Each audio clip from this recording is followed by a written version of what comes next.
Hello, and welcome to another episode of Capsule RX Podcast. Today, I'll be your host, Dr. Jovan Lazo. And today, we have a very unique and special episode. Okay. This one is different than one we've ever done before, but I think it's super valuable because I recently had the opportunity to present at UF, the University of Florida College of Pharmacy, and there was multiple students that I talked to. So I know you guys are fans. I know you're listening. So I definitely want you to tune in and hear some of the information that's going to be shared today. Because what we're going to be talking about today is real estate, but the healthcare sector, not the commercial. Okay. Not not the typical you're looking for housing and stuff like that. No. More healthcare type of real estate. So if you're interested in owning a pharmacy or interested in being part of a pharmacy clinic, this could be an episode that I really recommend you tune in, learn some knowledge, and apply it to whatever you're trying to accomplish. So, before we get into today's episode, I want to introduce our guest, Colin Carr, CEO of Carr Healthcare Realty. How are you doing today? Doing great. Thanks for having me. All right. So, because you're not coming from a pharmacy background, a lot of people are probably wondering why you're on here. So, I was kind of wondering if you can kind of just introduce yourself and kind of give a brief explanation on what a commercial real estate expert is. Absolutely. So I've been doing commercial real estate for almost 23 years now. And about 15 years ago, I decided to specialize exclusively in the healthcare space. And I got even further in a specific niche of only being on the tenant and the buyer side. So the last 15 years, the only thing that I've done is help healthcare providers, practice owners, health and wellness providers, owners with their real estate. So if you are a pharmacist and you want to own your own pharmacy, you want a retail storefront, you want a large facility, you want a private like compounding facility, whatever it might be that you have a need for, we help with that real estate. We work with pharmacists, dentists, physicians, veterinarians, optometrists, anything that's healthcare related or health and wellness related, we handle it.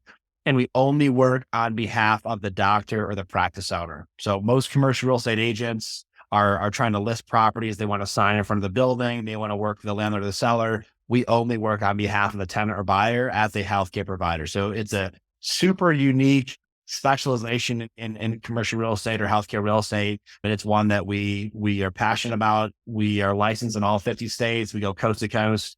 We have over 4,500 healthcare practices that we are doing work for right now. And again, it's everything that has to do with your practice. If you want to renegotiate a lease for a practice you purchase, or for a lease that you're already in, if you want to buy a building, if you want to buy an office condo, if you want to do a startup, if you want to scale and do multiple locations, anything that has to do with real estate for your healthcare business or practice, we handle. And that's our game plan. You said, what is a healthcare expert, a healthcare real estate expert? It's someone who's going to save you 40 or 50 hours of your valuable time. It's someone who's going to help capture a couple $100,000 of savings and lower lease rates, higher build out allowances, higher free rent packages. They're going to protect your interests and help you with some of the business deal points that are negotiated, whether it's exclusivity, whether it's an assignability clause that you want to sell your business or practice and get removed from the lease. There's a number of things that we're negotiating, whether it's protecting you with not getting gouged by the landlord, going after egregious, costs or overhead or maintenance things and stuff like that. So there's economic savings, there's time savings, there's just business savvy concepts that we work on. And then ultimately, we're just trying to bring peace of mind to the real estate process. If you're going to go, open your own storefront or buy a building, you want to make sure that you're not making a couple $100,000 mistake, or that you're not missing seeing the top options available to you, or that you didn't have a pitfall or a complication in your deal that costs you a ton of money or a ton of time. It's bringing peace of mind to the process and peace of mind to the transaction that you had the best team possible. You saw all your top options. You achieved the most favorable terms possible. Somebody was walking you through every step and every stage of the transaction, and that you had a true advocate that was looking out for your best interests.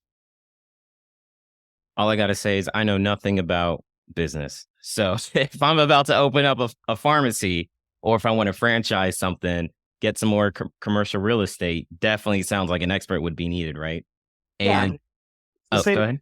it's the same thing. It's like I get it. This is maybe like a much more complex scenario, but people go to a pharmacy versus compounding and mixing their own drugs because they want the expertise. Like you go to a chiropractor versus asking like your kid to sit on your back because you want the expertise. Like I'm going to go to an oral surgeon and have them pull my tooth out versus me pulling my own tooth out. Like a lot of things in healthcare, you can figure out a way to do it yourself. If you want to, that's great. Or you can go to a specialist.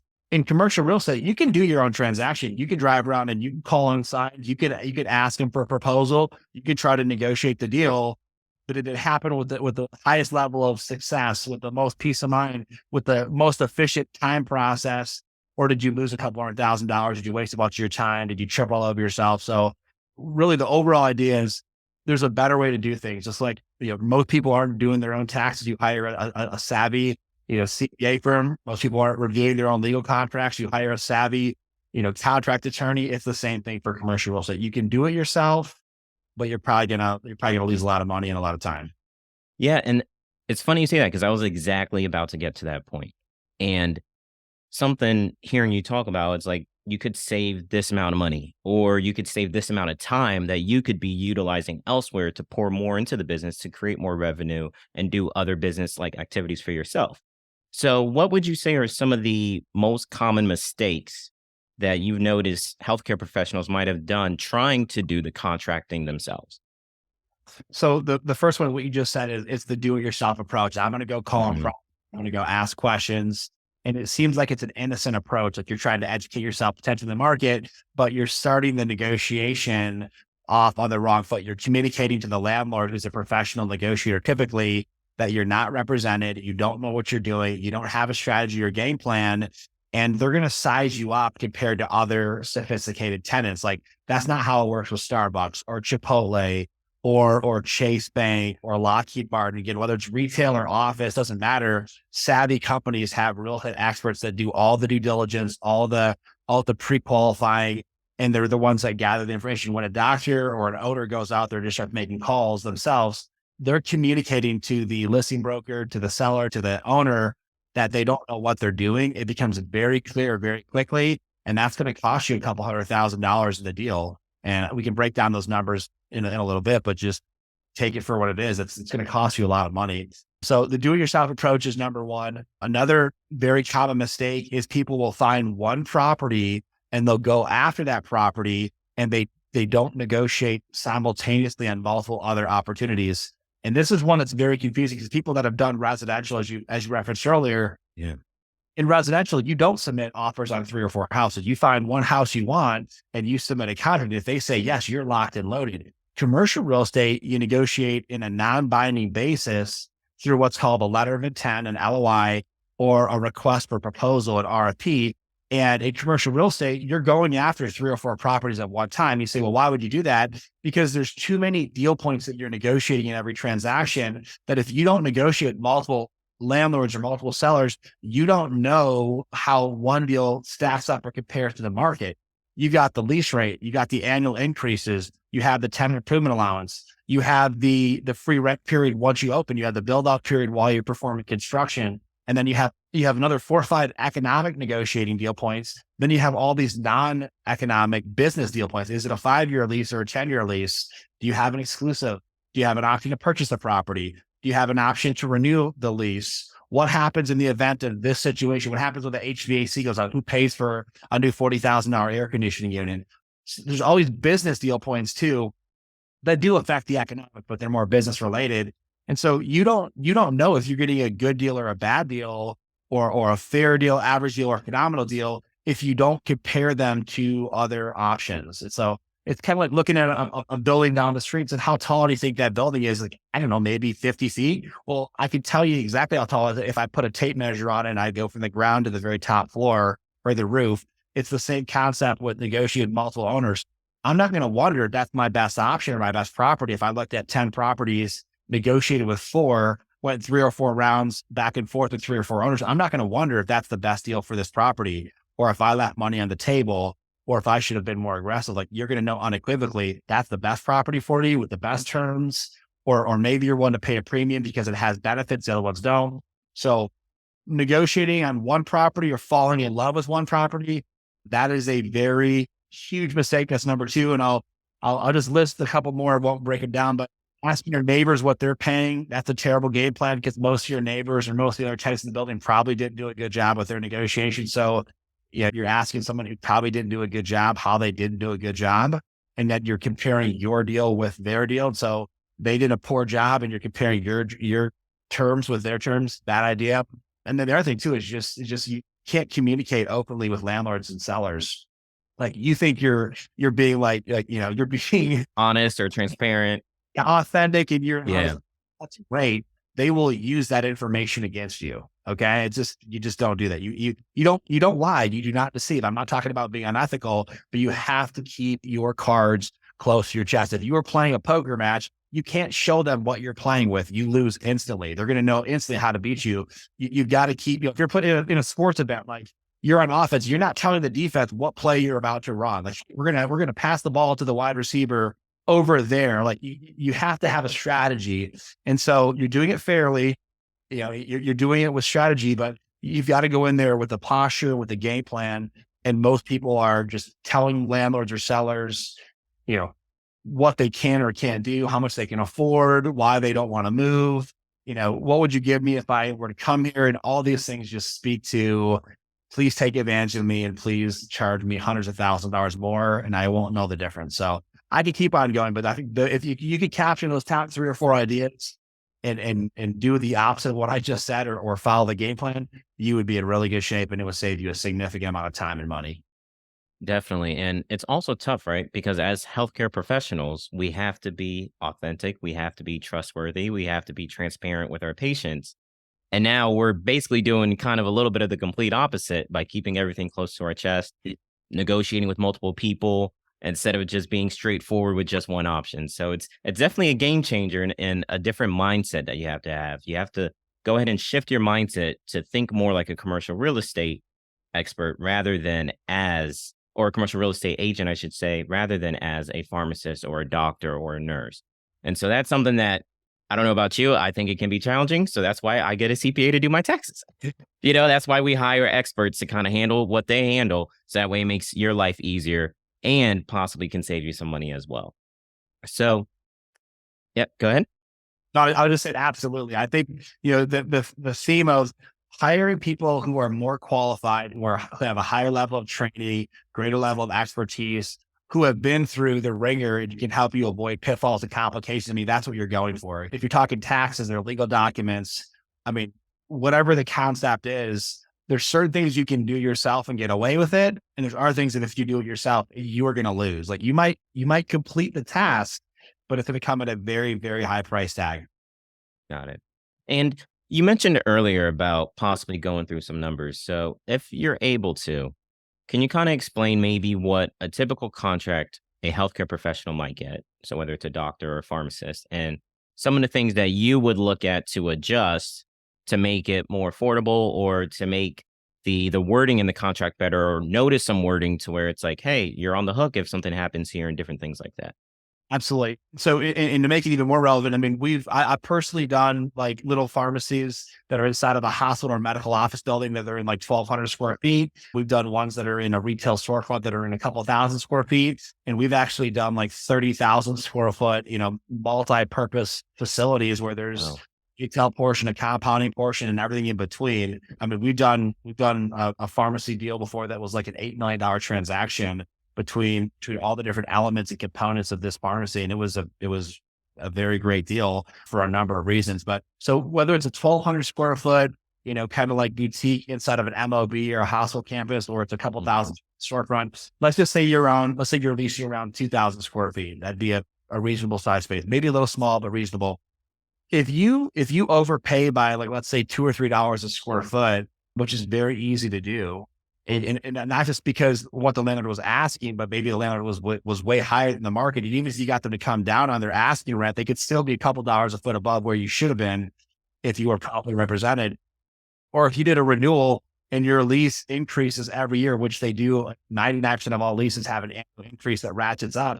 And then you get to the end of that 5 or 10 year term, you're probably above market by a couple of dollars a square foot. So if you overpaid on 2,000 square feet by $3 a square foot, that's $6,000 a year. $6,000 times 10 years is $60,000 of additional payments that you could have avoided if you were properly represented. And that's not $60,000 of revenue, because when you bill a dollar, you don't keep a dollar. You've got overhead, you got operating costs. So, whether you're on a 25% profit margin or a 75% profit margin, that $60,000 mistake is probably a couple $100,000 of revenue to pay the bill for that mistake. And then you have concepts like free rent allowances. You should be getting free rent on any deal you do, whether it's a brand new deal in a brand new location, or it's a lease renewal. You should be getting free rent on any deal you do. So if you're paying, $3,000 a month, no matter 5,000 or 8,000, depending on the size of the facility, and then you don't capture the 3 or 4 months of free rent that you should have if you were properly represented, here comes another $15,000-$20,000 of lost concessions. That affects your overhead, it affects your profitability, et cetera. If you need to renovate your space, you have two choices. Either you come out of pocket for that, or you don't renovate and your space doesn't look as nice. Like the flooring's not as nice, the ceiling tiles, the lights, the transactional counters, the check in, check out stuff doesn't look as nice. And that affects your referral pace. It affects the way that people perceive your practice. It affects the way your staff feels about your practice. So if you don't capture the build out allowance you should, or the renovation allowance, then you're either going to have an inferior space, or you're coming out of pocket, or you're going to borrow more than you should have. And now you're paying interest on additional money, because you should be getting money from the landlord to help keep that space in really high quality condition in exchange for a long-term lease to start, or a long-term renewal. You get like annual increases. Is it a 2% increase, or is it a 4% increase? Or is it tied to the CPI index? Well, there's a lot of variables there. We've seen inflation the last couple of years. We're at a 40+ year high. If your annual increase is tied to CPI, you probably got hammered the last couple of years. So again, like you could have your rent jump disproportionately to what it should have.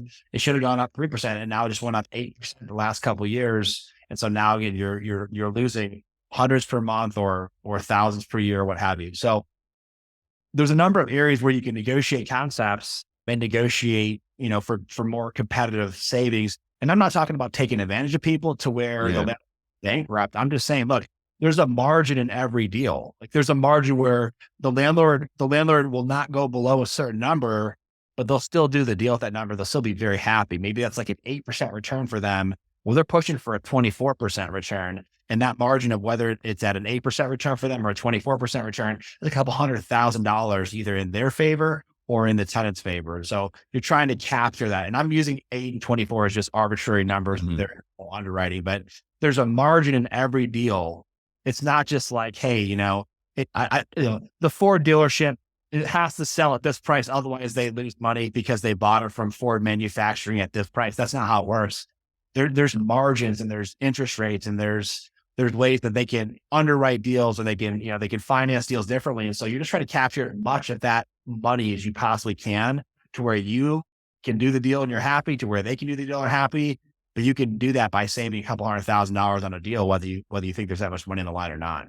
Yeah, and it seems like it's coming from multiple different points, right? Whether it's saving on the square footage, whether if it's saving on interest rates, or having the proper terminology, like you said, if it elevates with the consumer price index, or if it stays, which was the CPI, or if it stays kind of at a minimal 3% every single year, that's a big difference. That's a big difference on a lot of money over time, whether it's a 5 or 10-year deal. So it seems like there's a lot of different avenues or point of views that you can kind of go in and tweak things around to make it more beneficial for both parties. And that's really what it's about. Okay. And listening to you talk about this, it also led me to ask you this. When it comes to pharmacists or even doctors, when they're looking to open a space, have you had much experience with new physicians, like a new office? They've never had a business before, and also people who are trying to like franchise and kind of spread out? Yeah, anything you can imagine. So the very first business or practice on a scratch start, to people that have owned multiple, facilities in the past, the people that are scaling at a high level. So everything in between, clients that we're helping them to do their very first office. They've never done it before. They've never even worked for someone before. They're just going right from like Yeah. grad school to jumping in. That's great. Other people, maybe they were an associate or they were an employee somewhere for a number of years and they're starting, all the way to, we have clients that have thousands of locations, and we're doing like 30 or 40 deals for them at one time, all across the country, different markets. So anything in between. It's really the same process every time. It's defining the requirement. Hmm. What's the vision of the business? Is it to service a certain segment of the population or providers? What are you trying to accomplish? Where do you get your business from? Is it direct marketing? Is it referrals from other providers? Just what's your business model? Where do we need to be located? What's the square footage needs? What's your budget? What are things we want to avoid or stay away from? Stuff like that. So we're trying to define the requirement. We're whittling down options. And then once we identify the top 3 or 4 properties, we start negotiating and we just start going down this process. And if it's involving a build out, we're getting an architect involved, we're getting a contractor involved. We're getting lenders involved for financing because as you know, specialty lenders that really Hmm. are to certain niches in healthcare. They like pharmacy, or they like vision care, they like veterinary. So finding those people, et cetera, and then just kind of walking through the entire process. Sometimes you got to get a good CPA involved to help figure out the tax strategy with depreciating the FF&E or Asset. sold out like that.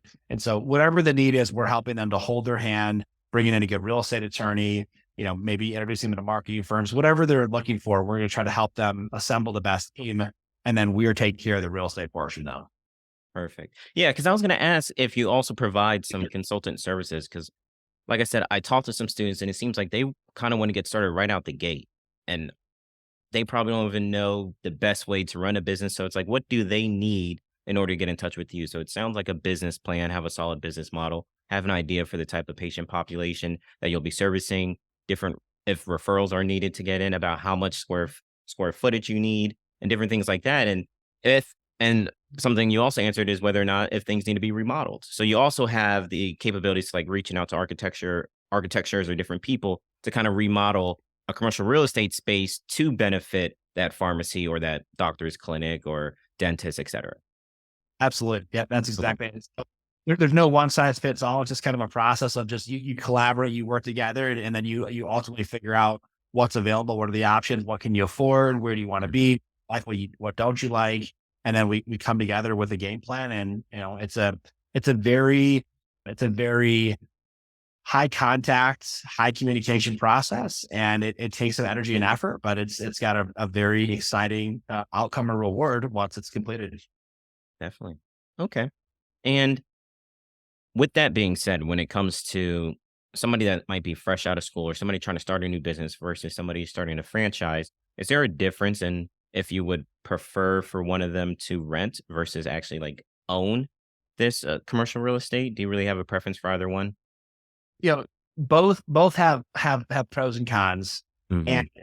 say cons, I don't. It's not something that's a detriment. It just means it's maybe slightly different than the other option. When you're leasing, the landlord is going to typically give you a free build out period, so you're not going to be paying rent while you're constructing the space. You can typically get free rent once your door's open too. So that all speaks to borrowing less money, less payments, higher cash flow, especially early on. When you're renting, the landlord is covering other costs as well. They typically give you money to build out the space. That's less money you're going to borrow, pay interest rates on as well. And so renting has some very strong positives to it, where from a cash flow perspective, you usually give you higher cash flow, less pressure on you, borrowing less money. It gives you more flexibility for the future. You can start in one location, and if you decide 5 or 7 years you want to move, then you have that flexibility.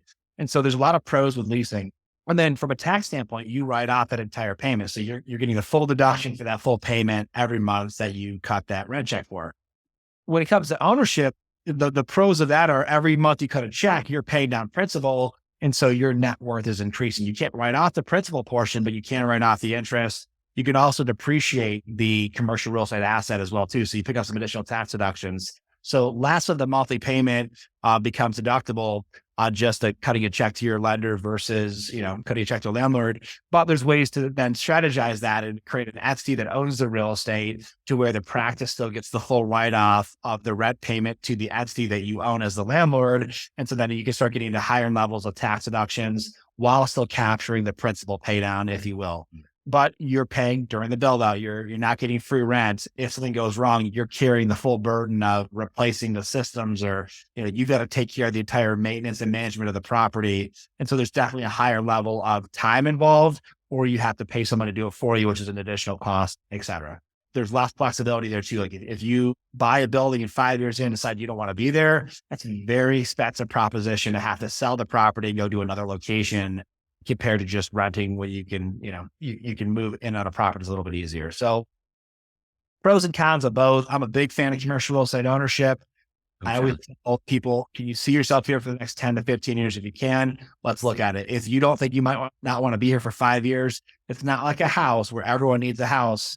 You build this thing out as a pharmacy, you have a very small margin of people that might want this in its current condition.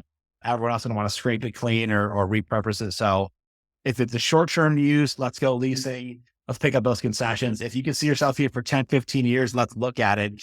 And then other questions that come into play are, number one, can you afford it? A lot of times owning costs a lot more than leasing.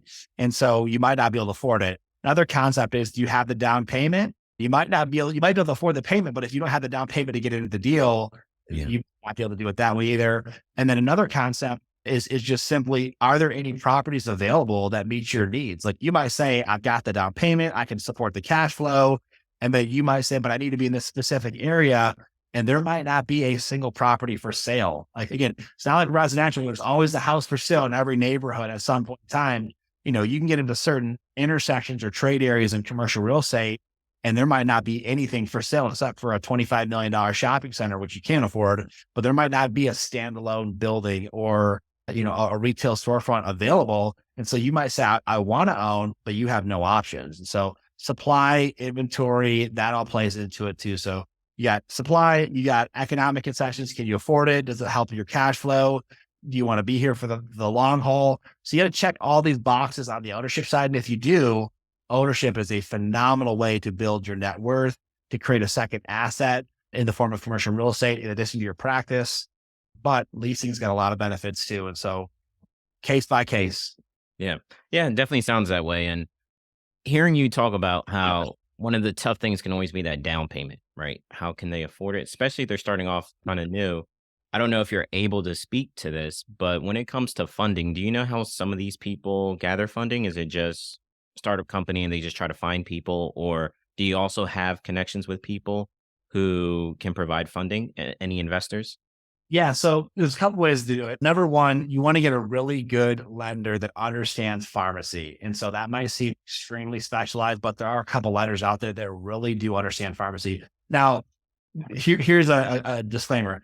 Almost every bank in the country is going to say, we love healthcare. Yeah, we love the idea of pharmacy. They do, but it doesn't mean they actually understand it. And so there's a very significant difference between types of lenders. There's going to be some lenders that will say, yes, we'll loan you the money, but we want you to put a ton of money into the deal, and we want to get paid back within 5 years. There's other lenders that will say, we'll do no money down, depending on the transaction, and we'll take you out 15 years because we believe in it and they have experience there. And so if you're doing a project like a build out of a retail space or an office space, you can typically get 100% financing for that. No money down, 10-year, 15-year term, and even maybe some concessions like no payments for the first like 6 months or 4 months, or letting you kind of ease into it. Very favorable.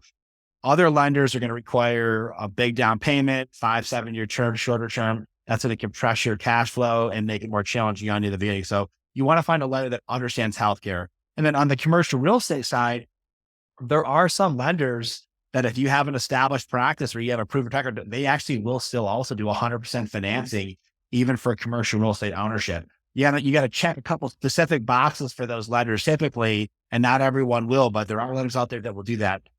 If you don't check all those boxes, typically as a pharmacist, you can still buy commercial real estate for a down payment of around 10 to 15% of the real estate itself, not the build out as well, but just the real estate in its shell condition or its current condition before renovation. And most of the time you're bringing that money from savings, or from, you might have friends and family, you might borrow the money from a parent, you might get a gift. Hopefully you got maybe something that maybe you have a 401k you could borrow against, or a life insurance plan, like that. But hopefully you just have it in savings. Hopefully at 100, 200,000 or whatever it is, you can just take it out of your savings account. If you don't, you can get creative in other ways. Most of the lenders do not want you to bring in an investor though. Number one, they're going to shy away from that for a number of reasons. They want you as the healthcare provider to own the practice, have no one else taking money out of your cash flow per month, putting pressure on you to do something that's maybe different than you want to do. And so they're going to encourage you to hopefully, have the money yourself, or maybe get a gift from a friend or family. And if you don't, they might still lend you the money. There's some lenders out there that will require a 10% down payment, then they'll give you the 10% in a separate loan. So it becomes 100% financing.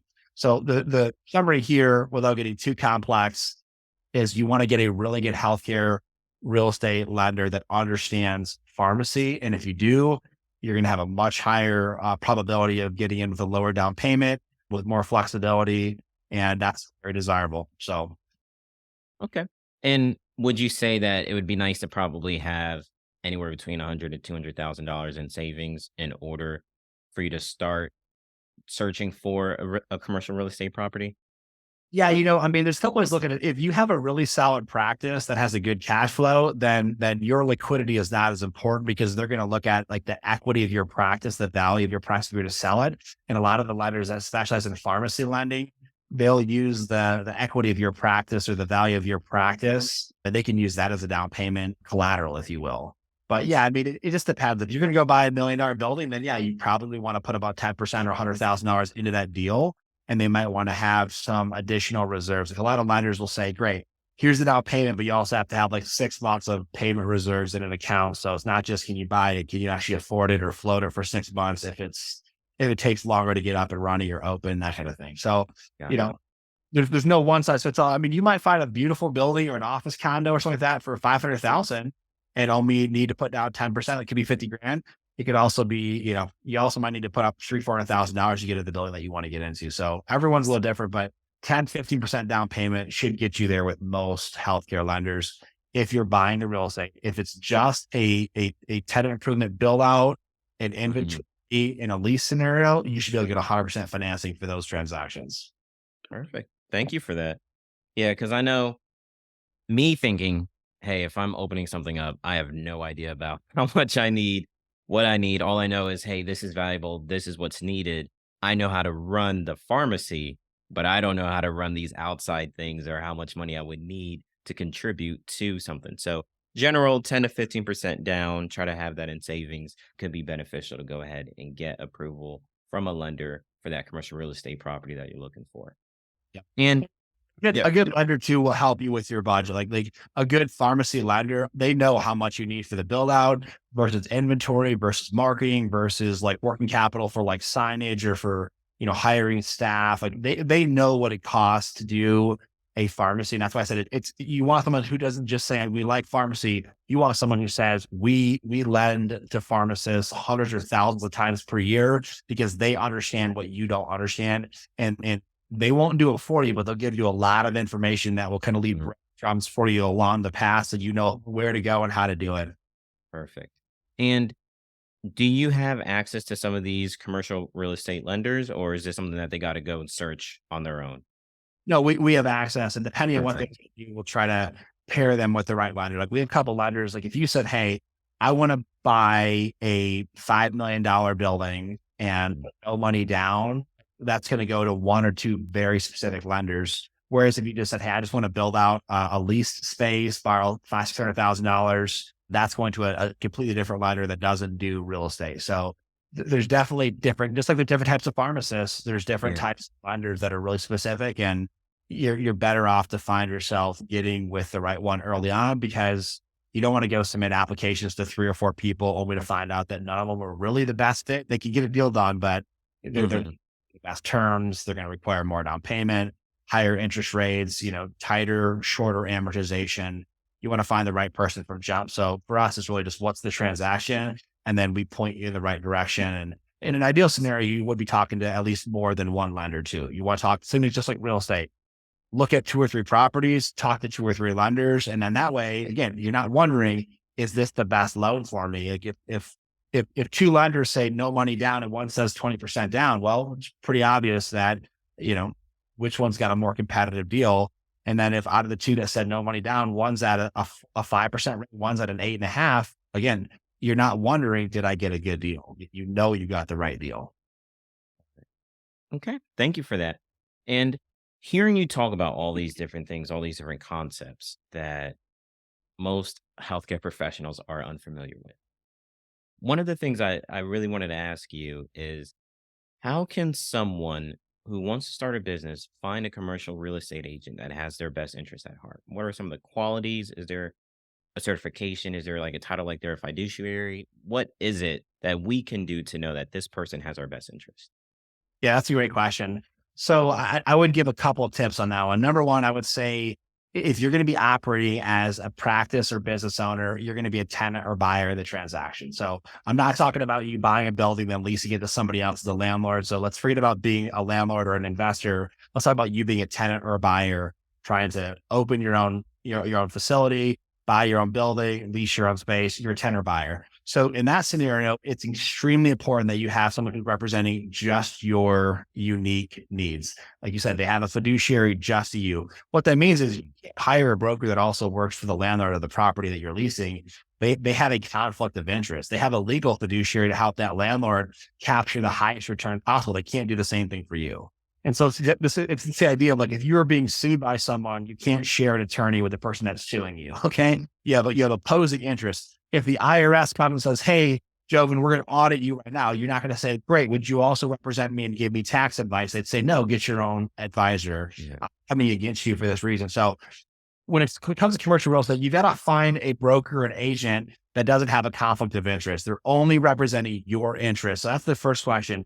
If I were to hire you, are you representing any landlords or sellers in the area that I'm looking, either currently, or are you trying to capture more listings in the future? Because if so, I don't want to work with someone who's going to use me as bait to get a conversation with the landlord to get their future listing. And I'm not going to work with someone who's already working for landlords or sellers in the area, because you're going to have to then disqualify yourself from presenting me on those properties. And so I'm going to be left to my own advisory. Mhm. I'm hiring you to be my exclusive agent, not on one property and not the other.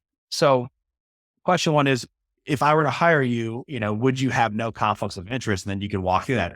Number two, do you have experience with healthcare? Like, how many healthcare deals do you work on per year? How many healthcare deals does your company work on per year? Those are really important questions. And then also just the question of, like why would you be the best person to represent me? Like, what's your game plan? What's your strategy? And you'd be amazed. Like, I'm going through a lot of concepts on this podcast. You'll find a bunch of people out there that their objective is to help, find you a space and then try to get you a good deal. That's not a game plan. Like, that's just that's a really poor way of doing real estate. But a lot of brokers out there is like, yeah, I'll find you a property that works for you, and we'll try to get you some good terms. Like, that's not a good game plan. So when you're asking questions, when you're calling people, a great question to ask people like other pharmacists or other health providers: do you know anyone? Have you worked with anyone that you were really impressed with? Could you point me in the right direction? If you have any equipment or merchandise reps or technology providers or lenders that are in the healthcare space, do you know anyone that specializes in healthcare real estate? That's a great question. And then when you get those people, or if you just search online, search Google, search Bing, whatever you search, ask the questions, like real estate broker, healthcare real estate broker, pharmacist real estate, whatever you search. When you get that person, ask the questions. Do you have a conflict of interest? How many healthcare deals do you work on per year? What's your strategy or game plan? Why should I trust you? And you're going to know really quickly whether or not you've got someone that you want to be the face of your franchise, the person who's leading the charge of your real estate strategy, or you're going to say, that's pretty lackluster. I think I'm going to go on to a second or third person. And I would tell you this: don't settle in this area. Like, there's too much money on the line. If you mess up, it's going to cost you a couple $100,000. So don't settle. Like, if you talk to someone and you're not fully convinced that they're the best fit for you, make another phone call. Got it. And so to wrap things up, what would you say is one message you would like to leave our audience with today? I would tell you that the savviest business owners, whether it's healthcare or otherwise, they specialize in their world, in their area. And that's when they spend the vast majority of their time. And then any other area where they can bring in a specialist, they bring in a specialist. They're bringing in a website person. They're bringing in an SEO person. They have a tax advisor, a tax attorney. They have a great legal contract attorney. They've got a credentialing person. I mean, they bring in specialists in the areas where they're not as qualified or don't have the skill set, and they surround themselves with experts in every area. People that have a team or an arsenal of experts around them, like those people that get the most done at the highest level, have the highest quality. And I think it's the same thing for anything. I use these analogies of tax or legal or marketing or whatever it is, but I'm not building my own website. Like I've got a company that does that for me. Yeah. I'm not gas my own SEO. I probably could, but we have an SEO specialist. Like you bring experts and they get you better results. It costs money to bring in most of these experts, not all, but most. But you get a much higher return and you get a much better value. So I think the message is just surround yourself with the most qualified, capable people that you want to go shoulder to shoulder with. And they're going to make you be grateful and thankful that you're not wasting your time in those areas, but they're going to help you be a lot more successful, in my opinion. Definitely, and I completely agree, just coming from the pharmacy perspective. If you're gonna build your own pharmacy, you're gonna need techs, right? You want some of the best techs that are in your area. You wanna surround yourself with experts that are doing what they're doing. You wanna have other great pharmacists there working for you. You wanna have great relationships with great doctors if you're trying to have a collaborative practice agreement to do some ambulatory care type things with these patients. So, this is something where it's happening all around you. You may not realize it, but it's happening all the time, all around you. People who put themselves in successful situations always surround themselves with experts to assist them to get to the goals that they want to get to. So if you want to go ahead and start a pharmacy, I don't know a better ad than right now. Listen to Colin. Definitely check out Carr Healthcare. Reach out to Colin and definitely seek his services. Because if you're looking for any commercial real estate in the healthcare sector, this is something you need to do because you're not an expert in this, but you need to surround yourself with an expert to help you get to the goals that you want to accomplish and to help you find the right property for you. So, Colin, before I let you go, is there any way for anybody listening to get in touch with you? Is it email, Instagram, social medias, anything? Yeah, absolutely. The best way to reach us is our website, and that is carr.us. So CARR.us. Upper right hand corner of our website, you can click to find an agent in your state or your market. We're coast to coast. We're licensed in all 50 states. So if you want to have an initial conversation or consultation, if you want to ask questions, our team will be happy to talk to you, educate you, direct you, introduce you to people, whatever your need might be. And then if you're the type of person that would like to get a little bit of additional information and education in an area, we have a tremendous resources tab that has literally hundreds of FAQs, glossary, articles, tips and tricks. So you don't have to become a commercial real estate expert. You can just call someone, they'll take care of it for you. But if you like to self-educate or if you just want more information, or if you find it fascinating, we can give you a lot of information, keep you busy for a very long time. And it's just a great place to get information. So CARR.us, and then that starts the journey of the process for you. All right. Thank you so much, Colin. It was a pleasure to have you on. I learned a lot. I'm sure people who are listening learned a lot. I had no idea this was a thing. So I'm glad to know it is one now. In case anybody's interested in opening their own pharmacy, I can definitely recommend your website so they can get in contact with someone in their area to help them accomplish their goals. So thank you again, Colin. I greatly appreciate it. Yeah, I appreciate you having me. Thanks so much.